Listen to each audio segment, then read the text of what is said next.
Olá, meus amigos, minhas amigas, sejam todos bem-vindos ao terceiro episódio do RevoiCast, o podcast da Revoi Contabilidade de Resultado.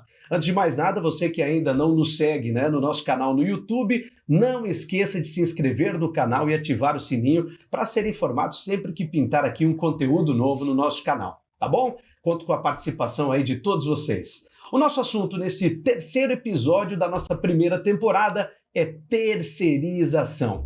Bom, e para falar sobre o assunto, eu estou recebendo aqui convidados muito especiais. Ana Paula Fernandes, pós-graduada em Direito do Trabalho, Direito Processual do Trabalho, Compliance Trabalhista e LGPD. Especialista em Direito do Trabalho, com 5 anos de atuação na área, associada do escritório de advocacia Ferreira e Martins Advogados Associados, com atuação em Joaçaba, Três Itilhas, Chapecó e Cristalina, em Goiás. Ana, seja muito bem-vinda aqui ao nosso RevoiCast. Muito obrigada, Giovanni. Um prazer estar aqui hoje. Bom, com a gente também, Clênio Ferreira, advogado, pós-graduado em Código de Processo Civil, especialista em Direito Empresarial, especialista em Direito Bancário, experiência aí de 14 anos atuando no direito empresarial, é sócio proprietário do escritório de advocacia Ferreira e Martins, Advogados Associados, com atuação em Chapecó, Joaçaba, Três Itilhas e Cristalina, em Goiás, escritório especializado na área empresarial, societária e tributária. Clênio, que prazer tê-lo com a gente aí para um assunto tão importante. Bem-vindo. Obrigado, Giovanni. Obrigado também à Revoi por essa oportunidade, parabenizar vocês pelo trabalho. E é uma grande honra para nós, o escritório, poder estar aqui debatendo sobre um assunto tão em voga e uma pauta constante nos nossos clientes. Muito obrigado. A Editonielo está com a gente aqui também, diretora da Revoi Contabilidade de Resultado, bacharel em Ciências Contábeis, pós-graduada em Auditoria e Gestão Contábil, MBA em Gestão de Processos e Liderança pela FGV, experiência de mais de 15 anos na esfera tributária, contábil e trabalhista.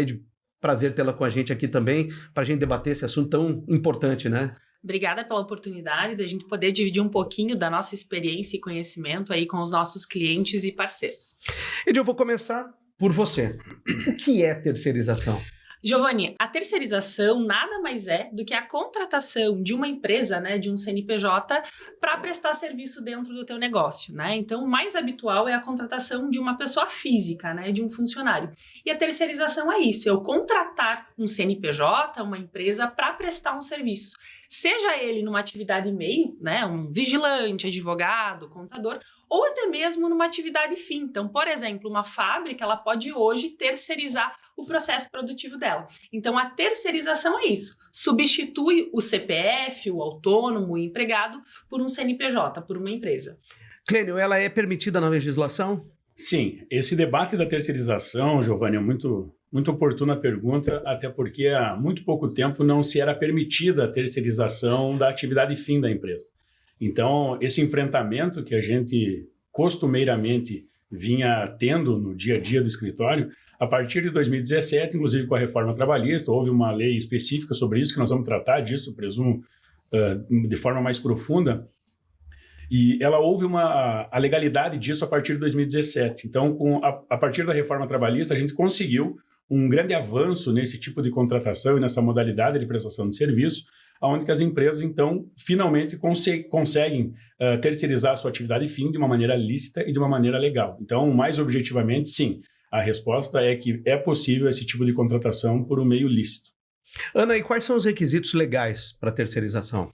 Então, vamos lá. Para você contratar através da terceirização, você precisa contratar uma empresa, uma pessoa jurídica legalmente constituída, com registro formal na junta comercial, e ela também precisa ter um lastro financeiro. A lei fala especificamente disso, sobre o lastro financeiro para aquele tipo de serviço que ela vai prestar, por vários impactos jurídicos que isso tem lá na frente. Ô, Clênio, e quais são os benefícios para a empresa? Giovanni, eu diria que o benefício, muita gente encara essa condição de benefício unicamente financeiro. Então, aqui é bom a gente fazer um adendo aqui sobre, e contextualizar isso, que toda a informação que a gente vir a trazer aqui é um entendimento nosso, um posicionamento de cases que a gente vivencia no nosso dia a dia, de um entendimento jurisprudencial, que seriam nada mais do que as decisões emanadas pelos nossos tribunais, que isso vai desde as comarcas pela Chapecó, por exemplo, nas cidades circunvizinhas, até Brasília, que é o TST, o nosso terceiro grau de jurisdição. Então, um compilado de informações que a gente está trazendo aqui é baseado e norteado dentro desse contexto vivenciado pelo escritório ao longo desses quase 15 anos de atuação. Mas quando tu fala em vantagem, como é uma lei propriamente nova, até eu digo nova porque eu cito 2017, a interpretação que se dá de uma maneira muito simplista seria a condição econômica, porque alguns empresários têm a errônea ideia de que você fazendo terceirização vai haver uma economia financeira na empresa para que essa contratação deixe de ser na condição de seletista para ser numa condição de terceiro, de ser uma contratação de CNPJ, como a Ed muito bem disse no início da fala dela, em que substitui-se o CPF para um CNPJ. Então, o benefício que nós entendemos que ele é vantajoso, desde que respeitada as particularidades, inclusive respeitadas a necessidade da empresa, porque nem todas devem aderir à terceirização. Então, esse estudo tem que ser muito bem feito, muito aprofundado na empresa para ver e avaliar a condição dessa contratação. Mas eu diria que um dos pontos principais de benefícios para a empresa na terceirização, primeiro é a desburocratização, aonde que a gente sabe qual é a demanda hoje para você fazer um contrato de seletista, as implicações que isso dá no dia a dia e também numa possível demanda jurídica, judicial. No nosso entendimento, existe um protecionismo muito grande ainda nos nossos tribunais a nível de trabalhador, que antes mesmo da reforma existia um entendimento de hipossuficiência do trabalhador, não que hoje não exista, mas eu acho que hoje há um balizamento de armas para que se possam, armas no bom sentido, evidentemente, sim, para que possam ser debatidos esse tipo de assunto nos tribunais e de uma maneira muito mais equânime e justa.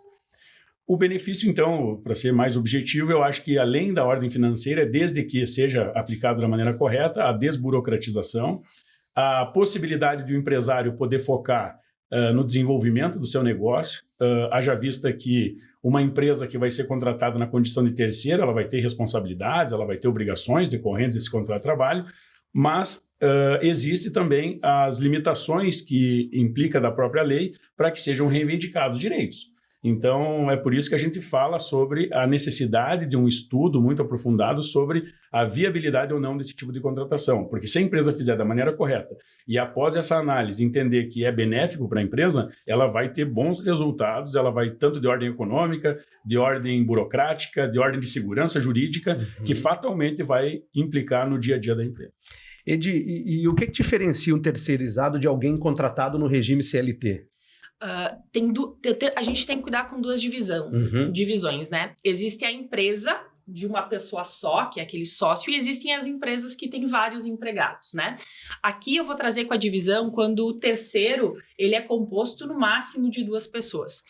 A gente sempre traz para a esfera da CLT, né? Na CLT existem alguns pré-requisitos, né? Para se enquadrar no regime CLT. Quais são eles? A pessoalidade. Então, por exemplo, a pessoa tem exclusividade de prestação de serviço.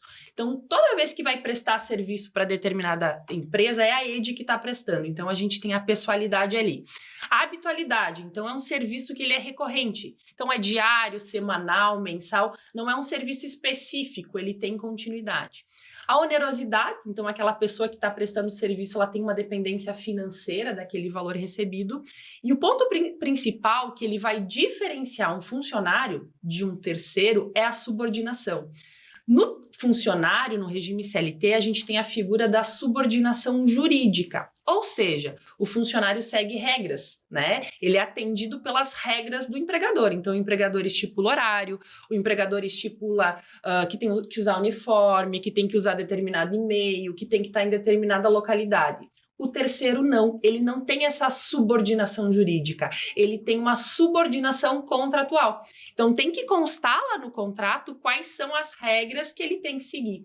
E é muito importante a empresa ter conhecimento disso, porque a maioria delas contrata funcionário que tem a subordinação jurídica e contrata através de um CNPJ. Então, na esfera jurídica se trabalha muito isso, né? Tem que constar exatamente no contrato o que você espera daquele terceiro. Você não pode mandar um WhatsApp para o teu terceiro falando, você não chegou no horário, né? Eu preciso que você venha no sábado trabalhar. O cliente está esperando às 8 horas da noite. Quem tem esse poder é a exclusividade jurídica, né? A subordinação jurídica. Então, esse é o ponto principal para a gente separar o que é um funcionário do que é um terceiro, né?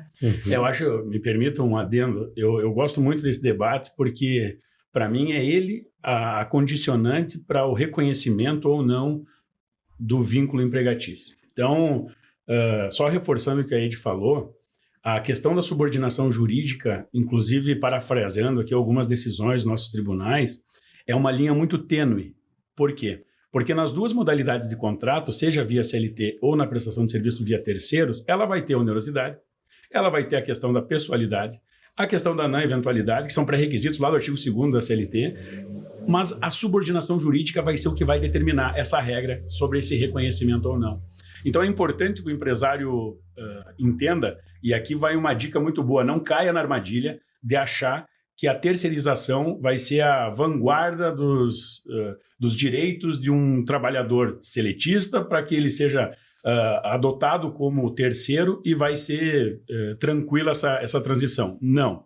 Então, o que a gente tenta pregar aqui é que, como a Ed disse, a subordinação jurídica passa por seguir regras, obedecer ordens. Então, o terceiro, obrigatoriamente, ele tem que estipular o seu horário de trabalho, a sua demanda, como ele vai entregar o serviço que ele está sendo contratado. Nós tivemos casos de empresas que estavam cobrando atestado médico do terceiro. Então, o que eu acho que a gente precisa incutir no empresário é ele ter um entendimento sobre qual condição é a da terceirização e diferenciar ela da condição de um funcionário na condição de CLT. Então, esse é um grande desafio que a gente, como prestadores de serviço, a gente tem que trazer essa informação e, às vezes, essa condição de explicar sobre os requisitos que estão calcados na lei, o artigo da lei, ele fica complicado. Então, talvez a nossa missão aqui é passar em uma linguagem muito simplista até, não invocando aqui artigos de lei, jurisprudências, para não normatizar e não dificultar o entendimento, mas de que quando o empresário optar pela condição de terceirização, ele tem que entender que ele não tem um subordinado como numa condição de seletista. Ele tem que entender que aquela pessoa jurídica é uma empresa que presta serviço e que ela possui peculiaridades que têm que ser respeitadas pelo empregador, pelo empresário que está tomando o serviço. Então, eu acho que esse é um desafio de entendimento da classe empresarial que precisa ser melhor difundido para que isso não venha a ser um problema no futuro para o empresário, que ao ele achar que está fazendo uma contratação na condição de terceiro, ele está solucionando o problema, mas se mal feita, ela pode ser um baita problema que venha a ser pior do que a própria contratação de um CLT e que a gente vai falar para frente, vai ter uma repercussão de onerosidade, de reconhecimento de vínculo e por aí vai. Ações das mais diversos gêneros. Ô, Kleiner, vamos imaginar aqui que eu tenho uma empresa e optei pela terceirização, né? Quais são os cuidados que eu preciso ter na hora de escolher um fornecedor de serviços terceirizados? Essa pergunta a gente teria que ter bastante tempo para responder, mas vamos tentar sintetizar isso. Bom, dentro do que a gente vivencia no dia a dia, eu acho que um dos grandes requisitos é tu saber que tipo de empresa você está contratando. Você saber do histórico dela, você saber da capacidade financeira dela. Inclusive, é muito normal e muito comum nos contratos de terceirização existirem obrigações da empresa contratada como terceira de trazer informações mensalmente da contabilidade, da qual a Ed tem profundo conhecimento técnico, de trazer informações de GFIP, se estão pagando as suas obrigações sociais, se estão pagando seus impostos, porque lá na frente isso pode repercutir para a empresa que está fazendo a contratação. Erroneamente, pode ter uma ideia de que ao fazer a contratação de um terceiro, ele está livre e desimpedido de qualquer obrigação acessória. Isso é um engano muito grande. Então, as responsabilidades do contratante, do tomador de serviço, ele vai poder ser ela subsidiária ou solidária. Esses termos quer dizer o quê? que se a empresa que foi contratada ela não cumprir com as obrigações de seus funcionários, vai restar uma responsabilidade para a minha empresa que contratou esse serviço, mas que eu não tomei a cautela devida. Aí entra aquela necessidade que eu disse no início da resposta de buscar informações sobre o cumprimento das obrigações dessa empresa. Então, se tu for ver historicamente, isso já é de praxe nas contratações, tu saber com quem você está lidando, saber o histórico dessa empresa, saber se ao prestar o serviço que ela está se propondo, ela faz isso de uma maneira fidedigna, uma maneira ética, uma maneira que seja aceitável. O que acontece hoje, que é os efeitos da terceirização, é que, por vezes, esse cuidado não é muito metódico das empresas que fazem esse tipo de contratação. Porque tem muitas pessoas que hoje saem das empresas tendo um alto grau de conhecimento sobre aquela atividade em específico, abre uma empresa e vai prestar serviço que vai concorrer com outras empresas do setor. Então, esse é o ônus da coisa, da terceirização.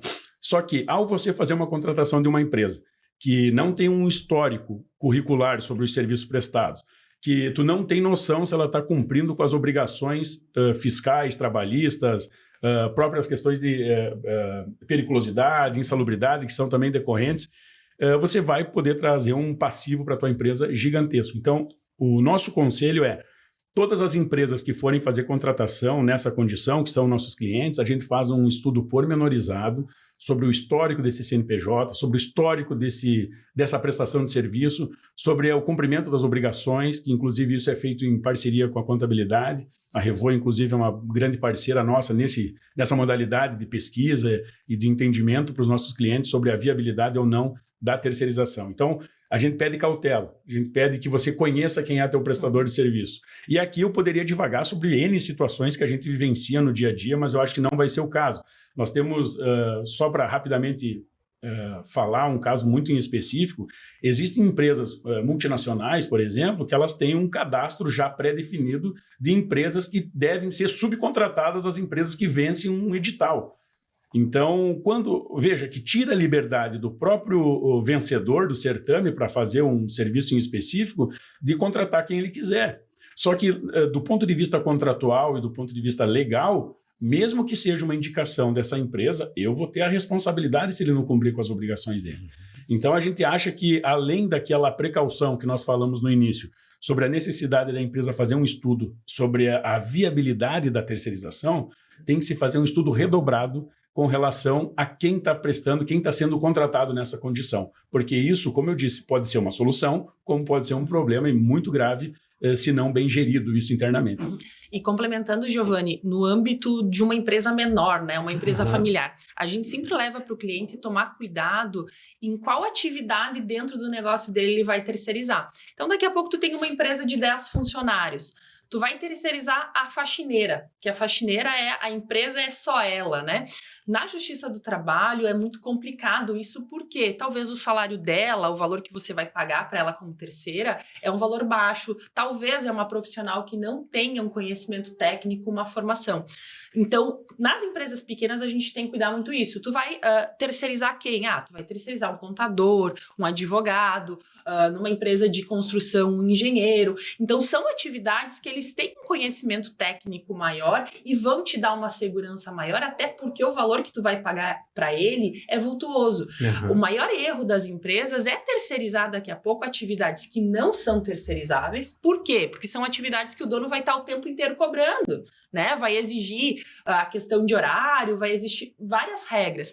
Então, é muito importante, principalmente nas empresas pequenas, entender isso. A terceirização é, de fato, aquela função que você pode cobrar um CNPJ. Você não vai cobrar um funcionário. Por exemplo, eu vou terceirizar a secretária.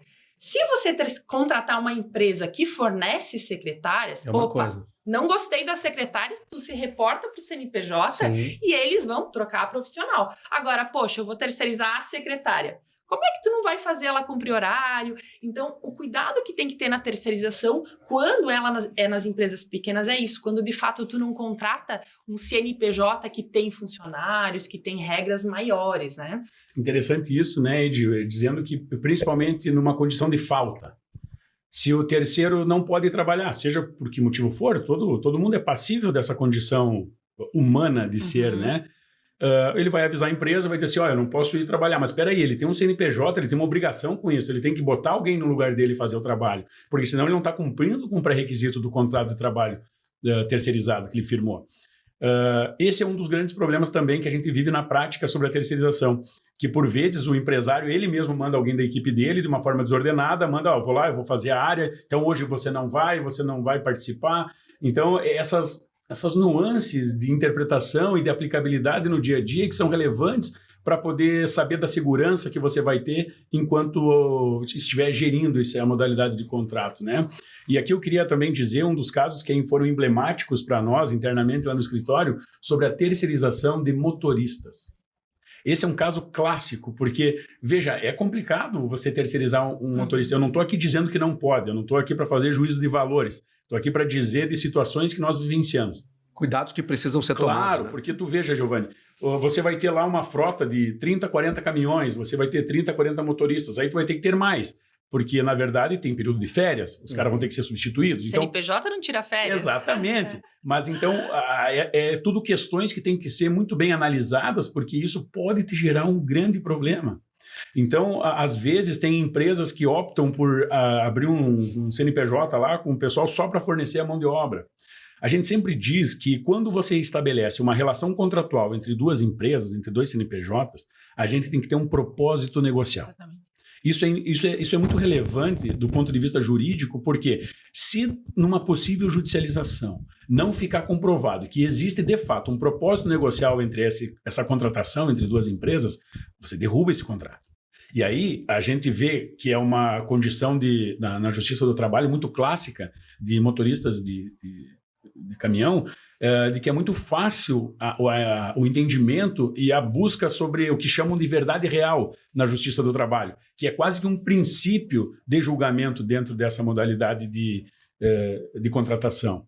Então, a gente sempre pede para que você, havendo a possibilidade e a necessidade da contratação, da terceirização, você avalie com critério, porque realmente esse caso dos motoristas é muito emblemático, a gente já vivenciou. A gente vai trazer, eu acho que no decorrer do nosso debate, situações como nós vivenciamos e foram julgados muito recentemente aqui a nível de instância superior, né, Ana, de Uber. Isso, tribunais regionais, também o STF, o próprio Uber é um caso bem emblemático, foi recentemente decidido numa decisão bem, assim, se a gente for pensar a nível de mundo, assim, a Uber só no Brasil foi condenada a uma decisão para contratar todos os motoristas, né, parceiros da Uber.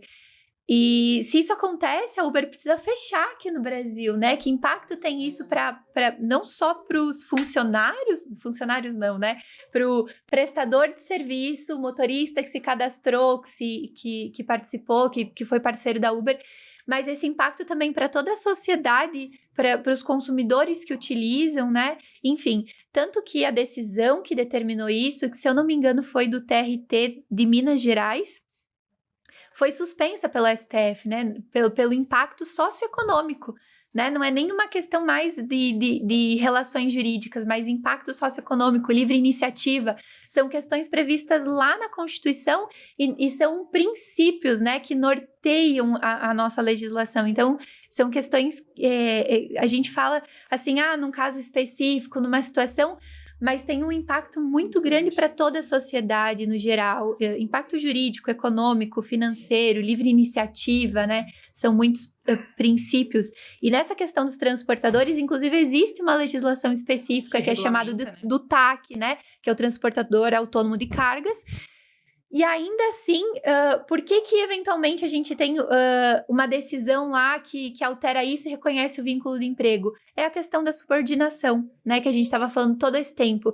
É você saber qual é o limite daquele contrato de prestação, do que é que você pode exigir do prestador de serviço, que é diferente do gênero empregado, né? Então, o trabalho, a prestação do trabalho é uma espécie. E o trabalho pode ser prestado, o serviço pode ser prestado de várias formas, através de diversos contratos. E o contrato de emprego é uma espécie desse contrato, né? E o vínculo de emprego, ele tem aqueles requisitos legais. Para existir o contrato de emprego, você precisa cumprir esses 4 requisitos.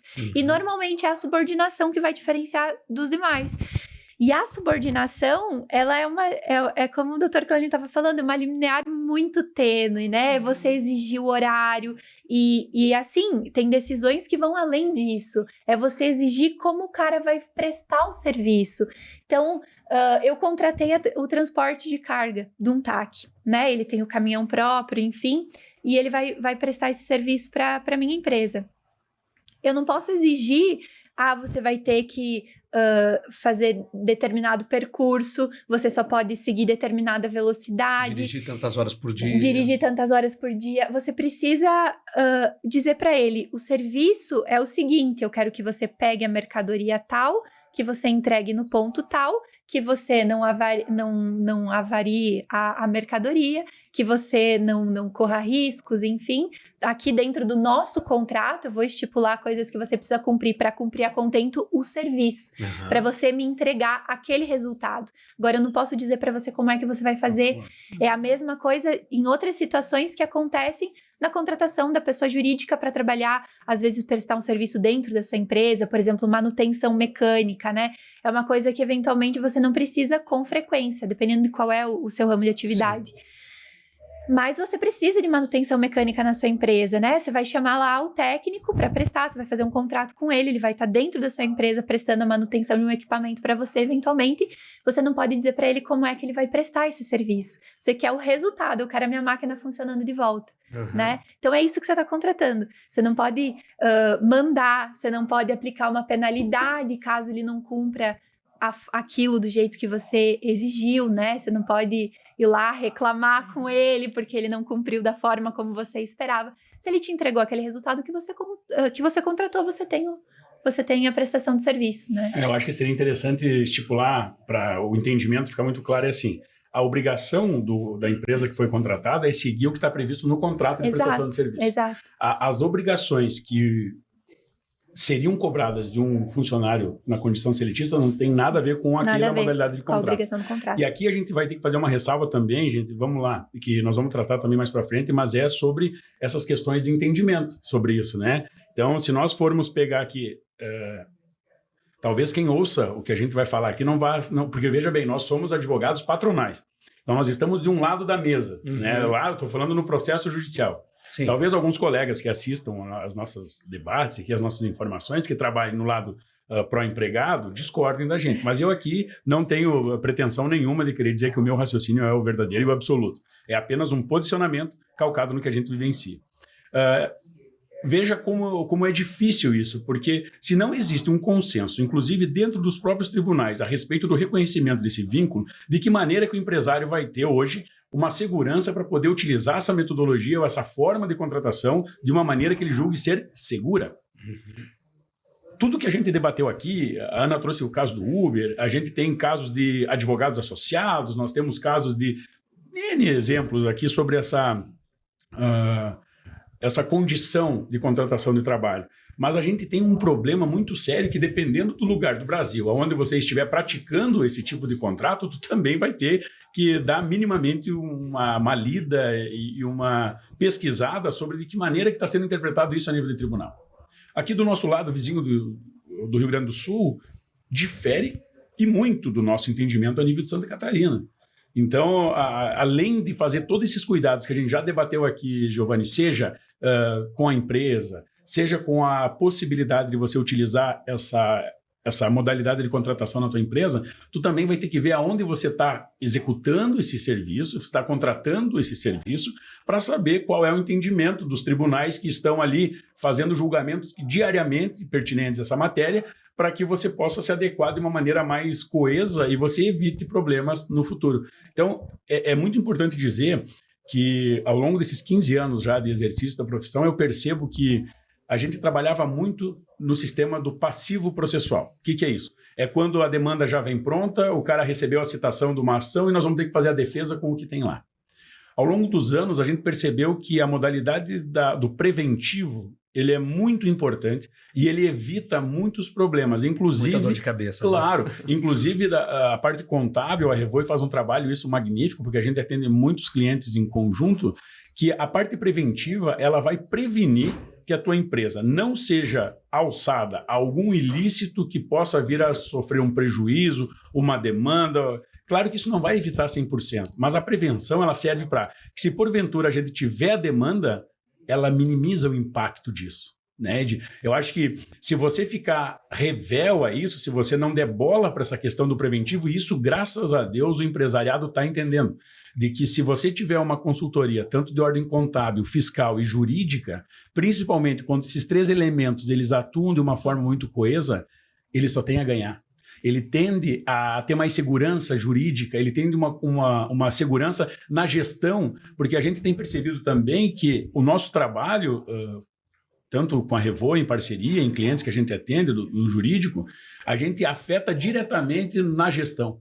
Coisas que há 15 anos atrás não se falava, a gente só trabalhava no passivo processual. Sim. Então, hoje, o que a gente faz, além de uma assessoria, de a gente poder debater casos sobre situações específicas da empresa, isso vai impactar diretamente na gestão, isso vai impactar diretamente no resultado dessa empresa. Até vem a calhar com a Revoi, com o slogan dela, que é a contabilidade de resultado. É isso. Ana, deixa eu, seguindo aqui a nossa conversa, diante de tudo isso que foi falado, como garantir a qualidade dos serviços terceirizados? Eu ia comentar isso antes da pergunta. Então, para você garantir a qualidade, você precisa fazer um trabalho preventivo, como o doutor estava falando, iniciar nesse aspecto, né? Que é você fazer um bom contrato, você fazer uma investigação preliminar daquela empresa que vai prestar serviço para você, né? Daquela empresa, daquela pessoa jurídica, você saber com quem é que você está contratando e você se precaver, né? Então, olha só, eu preciso pensar nesses aspectos, eu preciso de um bom contrato, né? Eu vou contratar uma boa assessoria jurídica para montar aqui para mim um contrato prevendo os riscos, as responsabilidades, a importância daquilo. Até porque tem situações, quando a gente estava falando sobre o vínculo de emprego, o único vínculo de prestação de serviço que é tácito, que não exige formalidade, é o vínculo de emprego. Então, pode não ter anotação da CLT, pode não seguir as determinações legais, ele vai ser entendido como vínculo de emprego, né? Agora, se eu quero contratar um prestador de serviço autônomo por empreitada, se eu quero contratar um TAC, né, que é o transportador autônomo, se eu quero contratar a prestação de serviço de uma empresa, enfim, para prestar serviço jurídico, enfim, qual é a regra? Tem que existir um contrato. E esse contrato precisa prever as obrigações, as informações legais. E depois disso, não basta só você ter um contrato, né? Às vezes você coloca tudo bonitinho lá no contrato, mas as empresas não praticam. Você precisa ter uma gestão desse contrato. O que é a gestão do contrato? Você cobrar aquelas obrigações e deveres que estão ali no contrato, né? Obrigações e direitos. Então, você fazer a fiscalização da prestação daquele serviço. Então, se você contratou uma empresa que vai te fornecer mão de obra, né? E aí, essa empresa contrata outros funcionários e coloca a trabalhar. Vamos citar o exemplo aí. Você vai terceirizar para uma empresa para fornecer mão de obra para empreitada. A gente faz muito isso lá no escritório. Então, lá no contrato, a gente coloca várias situações que precisam tomar cuidado, né? Questões trabalhistas, então que a empresa terceira ela precisa observar as obrigações trabalhistas, que ela precisa manter em dia os pagamentos, né? Cumprir com aquelas obrigações, fornecer IPI, cuidar do ambiente de trabalho para que ele seja saudável para o empregado que vai ser contratado pela empresa que vai fornecer, que vai prestar o serviço. Mas o tomador precisa fiscalizar isso, precisa então cobrar todos os meses o comprovante da quitação das obrigações trabalhistas, precisa cobrar a documentação, precisa cobrar se aquele trabalhador que está entrando lá na obra, ele foi registrado, se ele está recebendo salário certinho, se está sendo pago algo por fora da folha, por exemplo, se ele está recebendo EPI, porque tudo isso depois ele pode impactar na empresa. Agora, se você comprova, olha, né, eu fiz um bom contrato, eu geri, eu fiscalizei, né? Essa questão, por exemplo, do EPI, eu até estava comentando com o Dr. Clênio, não é nem responsabilidade subsidiária, né? Porque, em regra, a terceirização, você tem uma responsabilidade subsidiária. Então, se a empresa que eu contratei não cumpriu com as obrigações do trabalhador dela, a responsabilidade de pagamento das verbas trabalhistas, né, vai ser da empresa prestadora de serviço. Mas, se a empresa prestadora de serviço não tiver como pagar, a responsabilidade subsidiária é do tomador, né, de pagar essas verbas. Mas as questões de saúde e salubridade do ambiente de trabalho, né, questões, por exemplo, como segurança do trabalhador, se acontece um acidente de trabalho e o empregado terceirizado, ele é impactado por isso, sofre uma lesão, né, enfim, a empresa tomadora, ela é responsável solidária, ou seja, ela tem a mesma responsabilidade, né? Ela não é só se a empresa, eu contratei a empresa da ED para prestar um serviço para mim e o funcionário dela sofreu um acidente, né? Essa responsabilidade é minha e dela. Ele vai poder entrar não com ela e se ela não pagar, eu pago. É a responsabilidade de nós dois pagarmos juntos por aquela obrigação, porque também era responsabilidade da empresa cuidar daquele ambiente, né? Então, você precisa, além de ter um bom contrato, fazer a fiscalização, visitar a obra, ver como é que está funcionando, fazer uma vigilância dioturna, assim, também de como que está a saúde financeira da empresa, né? Já que é um requisito para você... para a contratação da terceirização, essa empresa me fornece 10 funcionários, né? Se hoje ela precisar fechar, se hoje eu precisar rescindir com ela, ela vai poder pagar a rescisão desses 10 funcionários ou isso vai sobrar para mim lá no final, né? Então, além de um bom contrato, além de todos os cuidados, você precisa exercer essa fiscalização, ir atrás, tá sempre de olho, né? E o que é importante, além dessa questão da segurança e tudo mais? A gente tem que também cuidar do terceiro como tu cuida de um funcionário, né? Tu tem um funcionário dentro da tua empresa, tu faz um seguro de vida. Tu tem que exigir que o teu terceiro faça esse seguro de vida para os funcionários, né? Como a Ana comentou, ter a questão de insalubridade, uso do EPI. Então, é muito importante essa visão da empresa nesse sentido também, né? Você terceiriza a responsabilidade em partes, né? Mas você tem que ter um checklist aí, ó, eu não posso contratar um terceiro que não tem um seguro de vida, porque se acontece um acidente, né, eu respondo solidariamente aí com o processo. Então, a empresa, ela tem que ter esse cuidado, né? A gente sempre diz assim que o maior erro das empresas é que a mesma pessoa cuida dos funcionários e cuida do terceiro, e aí ela não sabe dividir esse relacionamento. Então, dependendo do tamanho da tua empresa, vale a pena tu segregar. Quem cuida dos funcionários é um e quem cuida dos contratos de terceiros é outro, né? Para ter um controle do envio das obrigações. Como a Ana falou, poxa, é uma obra de construção civil. Terminou o mês, exige as folhas de pagamento, exige o comprovante de pagamento de FGTS, de INSS. É uma garantia que se der tudo errado, pelo menos o mês ele tá certinho, né? Até porque depois, e assim, ó, você exigir essa documentação... Vamos dizer que no final da prestação do serviço, essa empresa terceirizada que você contratou a prestação do serviço, ela desapareça, né? Então, ela faliu, ela não conseguiu pagar os funcionários, ela desapareceu. E aí, os funcionários vão entrar com uma ação trabalhista contra ela, mas contra a empresa tomadora também. E aí, a empresa prestadora do serviço, ela nem vem para ação, ela é revel e ela não junta documentos comprovando que tinha registro de ponto, que tinha o pagamento de hora extra, que pagou as verbas né, trabalhistas e tal. E na Justiça do Trabalho, a presunção, quando você não junta documento, é que aquilo que o funcionário falou na petição inicial é verdade. Então, o pedido dele é verdade. E se você nunca exigiu a documentação da empresa prestadora de serviço, você também não tem esse documento para comprovar. Então, você vai ter que pagar tudo que não for comprovado de novo, né? Então, você pagou sempre direitinho lá para a prestadora de serviço, ela não cumpriu com as obrigações dela, você está pagando 2 vezes, inclusive, porque você não pode provar que algumas obrigações foram cumpridas, né? Edi, MEI, é possível contratar MEI como terceirizado? É possível, mas o MEI, por ele trazer principalmente a questão da pessoalidade, né? O MEI hoje, ele tem a permissão de, no máximo, tu contratar um empregado. Então, é o MEI e, no máximo, um empregado a mais. Então, o MEI, ele traz essa fragilidade maior da pessoalidade. Eu não tenho uma equipe por trás, eu não tenho vários funcionários. Então, quando a empresa faz a contratação do MEI, é muito importante trabalhar nessa questão da subordinação, né? Estar tudo incluso em contrato, ter os cuidados necessários de comunicação. A gente já viu casos, por exemplo, de clientes que falam assim, o meu terceiro fez hora extra. Até o formato de falar, você tem que tomar cuidado, porque terceiro não faz hora extra, né? Então, se você quer que ele faça um serviço adicional, a partir de um orçamento, de uma formalidade, né? O MEI, por exemplo, eu tô tratando com a Ana, eu contratei a Ana, eu vou falar a todo momento, vou cobrar ela por WhatsApp, né? Então, não que não se possa, a maioria dos contratos, quando ele é individual, ele tem a formalidade do MEI, mas ele se torna mais arriscado por não ter essa burocracia que se tem de uma empresa maior, né? O que tem que cuidar na contratação do MEI? Existem limitações, né? Então, eu vou contratar a Ana, eu quero pagar R$10 mil. Não dá. O MEI tem uma limitação de R$81 mil por ano, R$6.750 por mês. Então, você, como contratante, também tem que ter esses cuidados.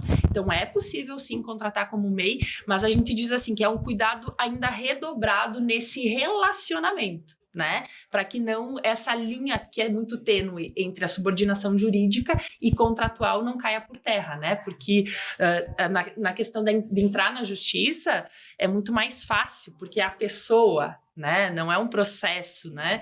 Então é mais fácil de descaracterizar aí a terceirização. Tênio, o empregado que atualmente ele possui um contrato, né, com a empresa como CLT, ele pode migrar, ele pode se tornar um terceirizado? Essa é uma pergunta muito recorrente no dia a dia, porque é uma tendência que isso ocorra na vida do empresário. Então, o que acontece? A lei ela estipula um prazo de carência para isso, 18 meses. Então, o cara que está na condição de CLT, para poder ser um terceiro, ele tem que respeitar esse período para poder ser contratado nessa condição. E isso é importante trazer, que é uma realidade que é reconhecida pelos nossos tribunais, que ela é uma condição e um pressuposto que ele é intrínseco à condição, ou seja, não existem várias alternativas que são manipuladas, aí, até aconselhados por alguns profissionais, mas no nosso caso a gente não costuma dizer vamos abrir um CNPJ de vocês na mesma condição de sócio, no mesmo local, com a mesma atividade, mas daí vamos mudar o CNPJ. Então, existem soluções milagrosas que a gente acompanha no dia a dia, que são sugeridas.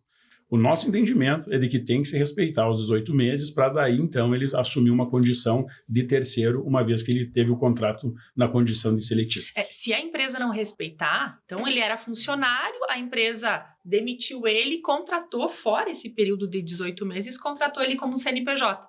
Ele entrando na justiça, ele consegue o reconhecimento de vínculo, ou seja, ele nunca deixou de ser funcionário. E vamos lá, a diferença é a subordinação jurídica para a subordinação contratual. Como é que tu vira a chave do dia para a noite? Hoje tu tá mandando nele, amanhã você já não manda mais?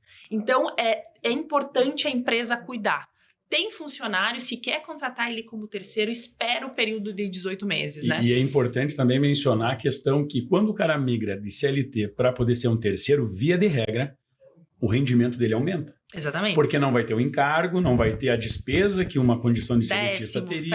Décimo, FGTS. Então, há um up do que ele ganha por mês. Uma vez não respeitado isso e reconhecido o vínculo, a base do salário dele é o que ele estava recebendo na condição de CNPJ. Exatamente. Então, os encargos, tudo que as penalidades decorrentes disso não vai ser o salário que ele tinha lá atrás. Né? A base dele fatalmente vai ser maior. Essa é a regra. E as decisões ainda definem que quando você não respeita esse período, há presunção de fraude na contratação da pessoa jurídica, né? Então, tendo essa presunção de fraude, não interessa qual é a sua defesa, né? Ana, e o contrário, terceirizado virar CLT, é possível? Sim, daí é possível. Óbvio, né? Você precisa tomar os cuidados legais também, pensar na contratação dele. Por quê? Porque também pode ser que depois ele venha e reconheça esse período anterior que ele trabalhou como CNPJ como empregado. Ele diga, entre na justiça e diga, não, eu sempre trabalhei como empregado, só que eu comecei como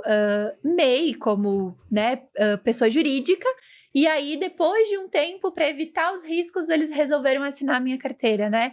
Mas eu sempre fui. E aí a empresa precisa se virar para comprovar que não era realidade. Então, todo cuidado também na rescisão do contrato, né, da pessoa jurídica, daquela relação contratual que eles tiveram, precisa ser observado nesse momento para que lá no momento da contratação CLT, isso não vai impactar lá na frente e ter um prejuízo para a empresa, né? E figurar terceirizado e CLT ao mesmo tempo, é possível? Não, não é. Não é. Porque vamos lá, se a subordinação jurídica, você manda no cara de manhã à tarde e você não manda, ele está seguindo um objeto contratual. Então, se a legislação ela já veda você demitir o funcionário e contratar ele como PJ num período de 18 meses, imagina simultaneamente. Porque na visão da justiça, ele é CLT em tempo integral. Então, não façam isso. Não tenham um funcionário e, para pagar mais para ele, pagar uma premiação, emitir uma nota como MEI. Então, se ele é funcionário, ele é funcionário. Se ele é CNPJ, ele é CNPJ. Eu vou apimentar um pouco a discussão. Nosso posicionamento enquanto escritório é o entendimento da EDE. É isso mesmo. Nós, pesquisando um pouco sobre a matéria, eu e a Ana encontramos uma decisão na terceira região do TRT de que sim, que eles permitiram a contratação da pessoa na condição de CLT e também de terceiro. Porém, a gente foi ver o caso, porque, meu Deus... Foge a regra. É por isso que eu estou dizendo. A gente tem que tomar cuidado aqui, porque nós estamos aqui adotando o nosso posicionamento, que é o que nós vamos orientar exatamente na condição que a Ed acabou de dizer. Mas eu só trago essa reflexão para o debate para saber que como é controversa a matéria a nível de tribunal. Nessa decisão que a gente deu uma analisada, eles dizem que essa autonomia, desde que não se vinculem às atividades, desde o trabalho que está sendo executado, eles permitem essa condição. Mas isso é de uma complexidade que extrapola um pouco do nosso tempo para debate aqui e a gente poder pormenorizar as condições que isso podem ocorrer. E eu digo mais, eu vou acompanhar essa decisão, porque, como eu disse, ela é uma decisão a nível de TRT. Eu quero ver a nível de instância superior de que maneira que isso vai se desenhar. Mas eu aqui quero dizer para vocês o tamanho da insegurança jurídica que nós temos no nosso cenário a nível de Brasil hoje. Então, se você é empresário, você é um herói, porque você empreender num país como o nosso, com as condições que nós temos e com a insegurança jurídica que assola a classe empresarial, realmente nós temos que dar parabéns, e eu repito isso em todas as reuniões que nós fazemos com os nossos clientes, porque o empresário hoje ele é um herói. E é importante sempre deixar claro, né? O que a gente está trazendo aqui é o que a legislação traz. Exatamente. Aí se você falar, Ed, lá na minha empresa eu pago o básico para o meu funcionário como CLT e o resto eu pago ele como CNPJ. Pode dar problema? Pode. Também pode não dar problema. Então, se essa pessoa não entrar na justiça ou não tiver uma vistoria, uma denúncia do Ministério do Trabalho, isso pode passar, né? Mas tem que lembrar sempre, tu tá com risco. A regra geral é não. Exatamente. E o tal do risco calculado, né? Que a gente fala muito. Se o empresário está sabendo do risco, ele está ciente da consequência e ele opta por isso, é uma decisão de gestão. Sim. Então, o risco ele é calculado.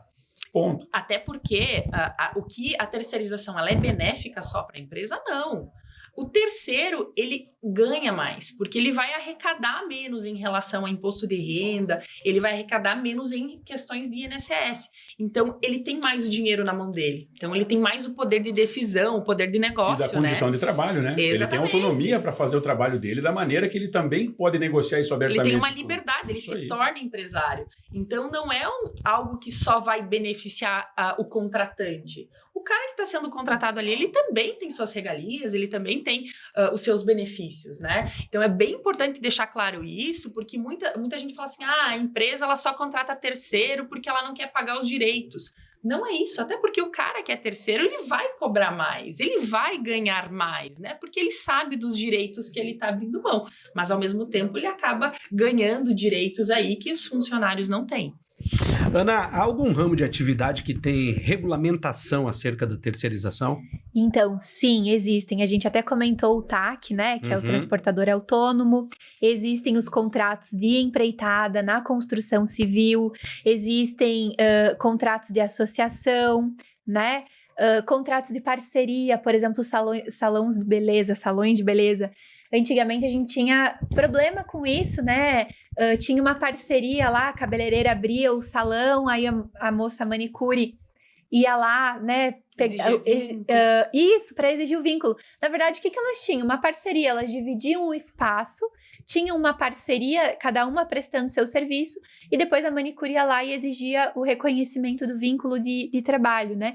Mas essa não era a verdade real, né? Hoje existe uma regulamentação das parcerias, então isso é permitido, né? Também é permitido a questão do trabalho autônomo, a prestação de serviço autônomo, representantes comerciais. Só que, como a gente estava falando antes, a questão da contratação de qualquer outro tipo de trabalho, de prestação de serviço, que não seja o vínculo de emprego, ele precisa tomar muito cuidado. Então, você precisa regulamentar, você precisa ter um contrato, né, para definir deveres e obrigações e direitos que aquele prestador de serviço, que aquele trabalhador está tendo.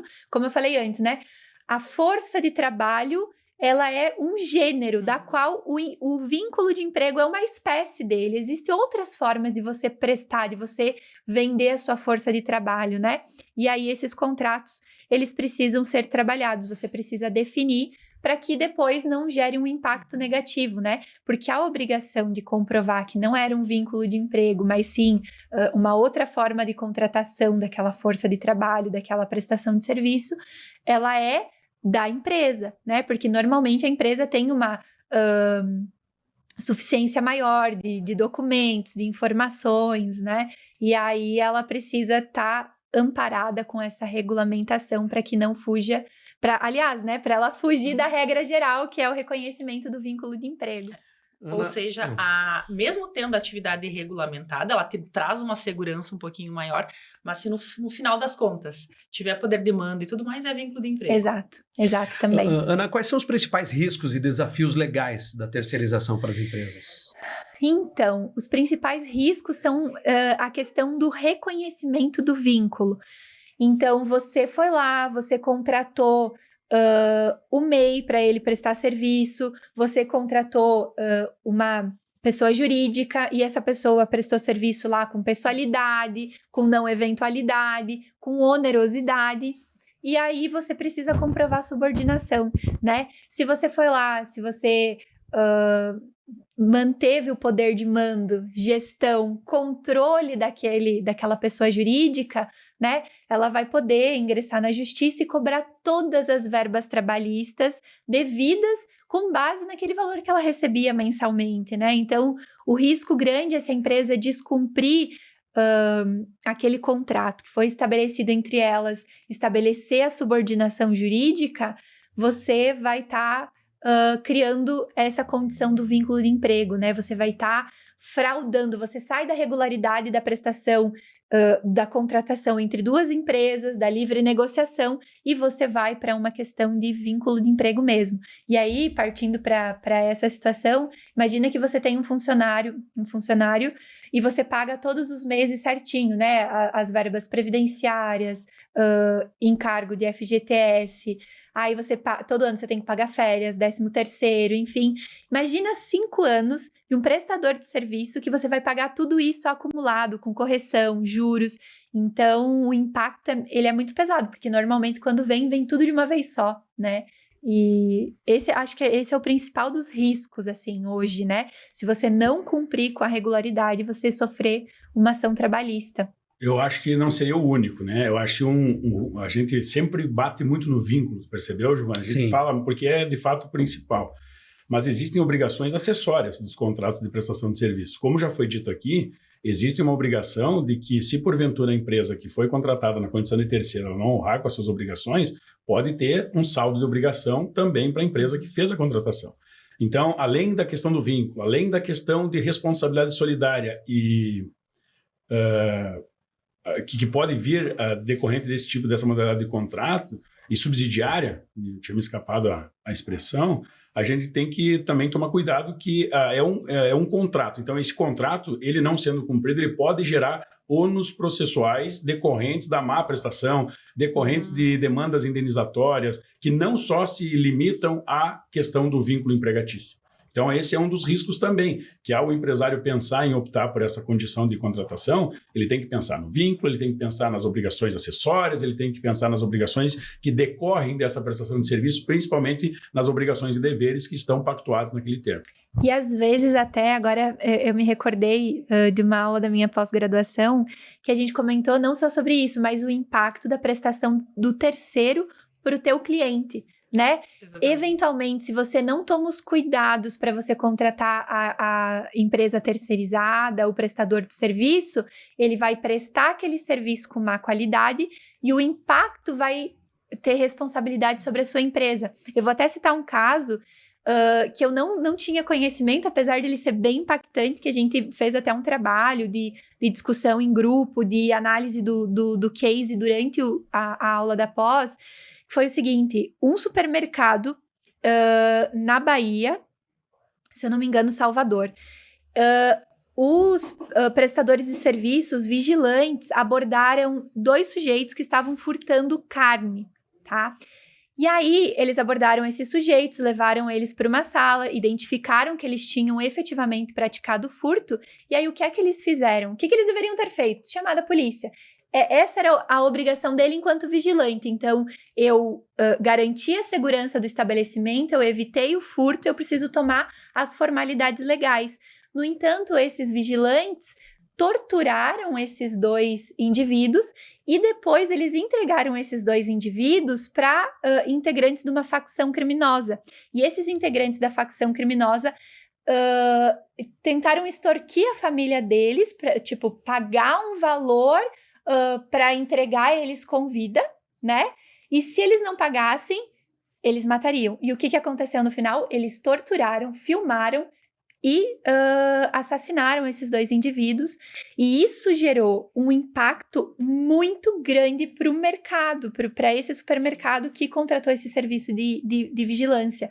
Por quê? Porque não só ele vai ter uma ação de responsabilidade civil por conta do que aconteceu com aquelas 2 pessoas, mas eles tiveram várias ações de entidades de direitos humanos, de Ministério Público, que eles tiveram que firmar um acordo e eles pagaram, se eu não me engano, cerca de 240 milhões para entidades e tiveram que se obrigar a fazer todo um treinamento dos funcionários, dos terceiros, estabelecer código de conduta. É a proporção que a coisa tomou. Exato, né? Tomou uma proporção gigante. Imagina você levar uma condenação, isso só de direitos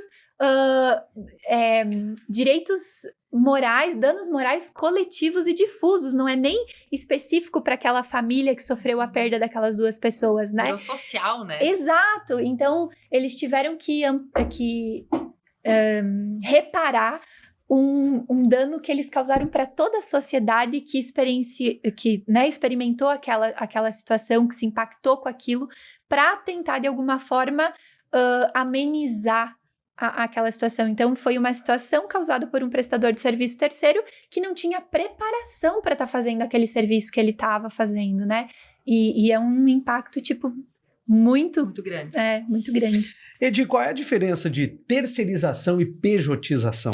A pejotização nada mais é do que você ter um empregado CLT com CNPJ, né? Então, esse termo pejotização se usa muito eu tenho PJs lá na minha empresa. Então, o formato correto de contratação é a terceirização. Então, você tem uma empresa terceira. E esse formato pejotização que a gente utiliza é basicamente isso. Você tem funcionários que têm a subordinação jurídica, mas ao invés de tu fazer uma folha de pagamento, fazer um pagamento habitual, você tem um CNPJ. Né? Então, é bem importante as empresas cuidarem, né?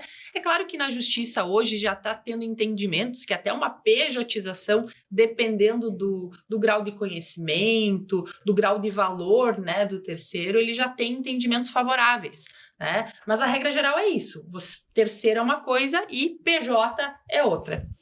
Clênio, o referente à terceirização ou pejotização, o que seria a subordinação jurídica? A gente já falou ao longo do nosso debate aqui, né, amplamente sobre isso. A subordinação jurídica nada mais é do que uma condição de empregado. Uhum. É quando você faz exigências ao teu contratado, ao teu terceiro, de maneira como se ele fosse um funcionário. Hoje a Justiça tem reconhecido como meio de prova as conversas de WhatsApp. Isso foi um grande avanço para a questão processual, porque em que pese a gente não ter o direito legalizado ainda, essa questão da informática, do online, existem precedentes já que estão normatizando esse tipo de condição. Então, muitos empresários que hoje faziam cobranças via WhatsApp para condição de terceiro estão sofrendo as sanções pela via judicial decorrente desse tipo de manejo do contrato que é vedado, é o arrepio da lei. Então, na verdade, a subordinação jurídica nada mais é do que o teu contratado, o teu terceiro, ele ser submetido a uma condição de como se fosse um funcionário seletista. Uhum. Clênio, como é que está a interpretação dos tribunais a respeito da terceirização? Certo. Essa aí é um grande debate também. A gente já falou aqui a respeito, nós temos decisões das mais variadas, os mais variados entendimentos a nível de tribunal, isso seja Rio Grande do Sul, Santa Catarina, São Paulo, Minas, que é onde a gente mais atua, e é um grande desafio isso. Então, se nós tivéssemos que aqui debater especificamente sobre o entendimento dos tribunais, nós levaríamos um bom tempo ainda. O que eu, de forma muito sintética e resumida, poderia dizer é: quando você for terceirizar, esteja assessorado de pessoas que façam o dever de casa, que é o quê?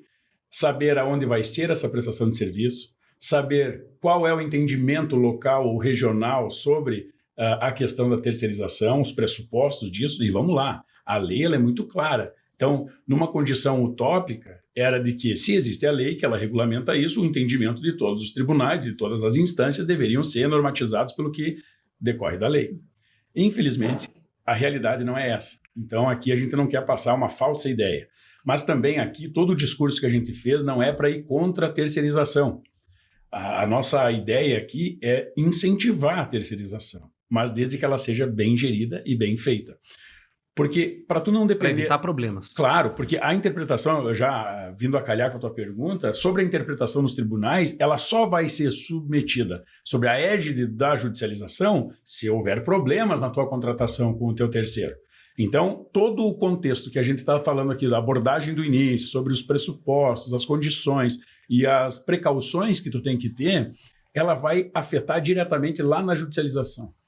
Então, como não existe uma equidade sobre o entendimento da matéria nos nossos tribunais, até citamos aqui o caso, ou alguns deles pelo menos, que o mais recente agora foi essa questão da pejotização, onde o ministro Barroso deu uma decisão que contrariou o Tribunal Regional do Trabalho, veio mostrar para nós de que até a última instância nós podemos estar aqui, enquanto o processo não está transitado em julgado, a gente ainda pode ser passível de alguma sanção processual. E aqui, só para uma questão processual, não só o trânsito em julgado, porque depois do trânsito em julgado pode vir uma ação rescisória ainda. Então, saindo da dialética assim, pontual, o que a gente pode dizer é que, em que pese a legislação já existir, ela ser nova, vou abrir aspas aqui nessa expressão, os nossos tribunais ainda estão enfrentando uma dificuldade no que tange à uniformização desse entendimento. Então, a gente gostaria aqui de deixar muito claro que, ao você optar por essa condição, que esteja munido de pessoas que entendam dessa condição e dessa modalidade de contratação para te dar uma segurança para que não seja submetido à análise do judiciário, que isso possa ser resolvido de maneira preventiva. Essa seria a melhor solução nesse contexto. E a gente já entrou um pouquinho nesse assunto, assim, mas eu acho importante a gente bater nessa tecla, né?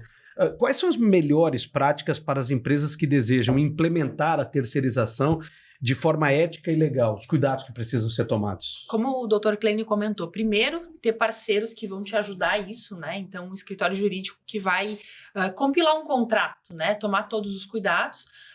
Na questão de contabilidade, né, você não vai pagar nada para o teu terceiro sem documento fiscal, sem buscar as narrativas regulares desse CNPJ, né? Então, ele tem que estar com as certidões negativas ok, ele tem que ter uma empresa de fato, né? Então, a recomendação é Primeiro, ter um contrato bem feito, o relacionamento com esse terceiro ser bem documentado. Então, você muda a formalidade que você trata o teu empregado com o terceiro. Então, o funcionário eu trato por WhatsApp. O terceiro, tu vai pedir orçamento, vai pedir recomendações, vai pedir entrega de resultados por e-mail, né?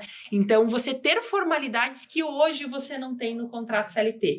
E ter um cuidado, basicamente, no dia a dia da tua empresa, né? Ter essa consciência, porque o maior dos problemas é esse. A empresa, o dono da empresa, não entende a separação de um terceiro para um empregado. Para ele, todo mundo é igual, Tudo a mesma todo coisa. mundo está prestando serviço. E, na verdade, não é. É o dia a dia desse relacionamento que conta muito mais, né? Mas você estando munido de um contrato bem feito, fazendo as notas fiscais, os pagamentos regulares, a comunicação sendo assertiva, garantindo que esse terceiro está cumprindo com a regularidade dele, né? Seja no seguro de vida, como eu comentei antes, o terceiro às vezes vai pagar menos INSS, né? Como que está a aposentadoria, talvez, desse terceiro? Uma recomendação de uma aposentadoria no âmbito privado, talvez. Então, ter cuidados, a gente diz assim, cuidados até maiores que você tem com o teu funcionário, né? Você ter checklists que te garantem que esse contrato ele é sólido. E como o Dr. Clênio comentou, a gente não quer desmotivar a terceirização. Até porque ela é um formato de trabalho que os dois lados ganham. Uhum. Então, é um formato de trabalho que vem ganhando o mercado muito, né? O cara que ganha 6, 7 mil reais, ele não quer mais figurar como funcionário, ele quer ter o gostinho de ser empresário também, e o terceiro dá essa possibilidade. Então, ter tudo muito bem documentado, mas principalmente ter essa consciência que terceiro é terceiro, empregado é empregado, que com certeza não vai ter problemas pela frente. Clênio, quais são as dicas e recomendações finais que podem ser passadas aqui para empresas que pretendem terceirizar parte das suas atividades ou que hoje já possuem, né, terceirização, pejotização, mas que não tomam os cuidados que a gente acabou citando aqui durante o programa? Giovanni, se não tomar os cuidados aqui amplamente, até por vezes fomos repetitivos sobre isso. Mas acho que foi importante isso, claro, né? Fatalmente vai ser sofrer sanções decorrentes de um processo judicial. A terceirização não bem gerida não tem risco nenhum para o terceiro ou, vamos dizer aqui, colaborador. O risco é todo da empresa. Então, quando ela está apta a assumir esse risco, ela tem que tomar as precauções devidas que nós falamos amplamente aqui. Isso é a única maneira de ela estar garantida, do ponto de vista contratual, para poder brigar aqui, entre aspas, numa possível demanda judicial. Então, o nosso conselho é de que não deixe de utilizar a terceirização, mas faça o bom uso dela. Avalie se a tua empresa ela é o que ela realmente precisa da terceirização. Havendo essa resposta em sendo positiva, que se resguarde de bons contratos, de bons mecanismos de fiscalização, para que você utilize da melhor maneira possível a terceirização. E para que, como já dito, ela não venha a ser um grande problema na tua gestão e, fatalmente, no dia a dia da tua empresa.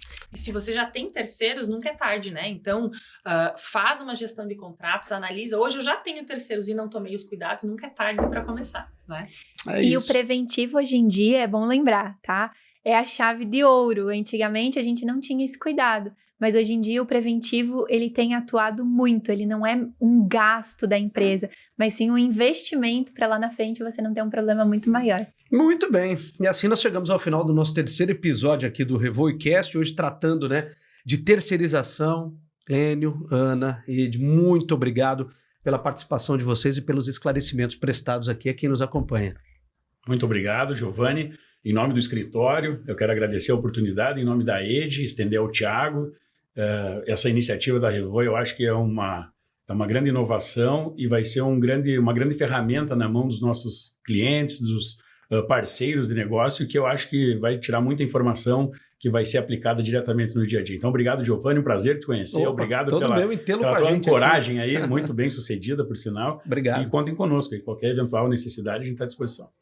Muito obrigada, Giovanni, obrigada, Ed, obrigada, Dr. Clênio, pela conversa, pelo bate-papo. Eu tenho certeza que foi enriquecedor para todos nós e para todo mundo que vai assistir. Obrigada, Revoi, pela oportunidade de estar aqui também, Thiago, todo mundo. Valeu. Pessoal, obrigada pela oportunidade de a gente poder compartilhar um pouquinho aqui de conhecimento, né? Para a Revoi é muito importante esse momento, porque é levar informação. Terceirização é um assunto indiferente do tamanho de qualquer empresa. Então, a gente espera que isso gere muitos insights, oportunidades nos empresários. Com certeza vão gerar dúvidas, né? E a gente fica aí à disposição para ajudar as empresas a cada vez ter negócios mais seguros e crescer cada vez mais. Muito bem. E o RevoiCast volta em 15 dias, sempre com um assunto importante aqui e de interesse da classe empresarial. Não perca o nosso próximo encontro. Um grande abraço a todos e até a próxima. Tchau!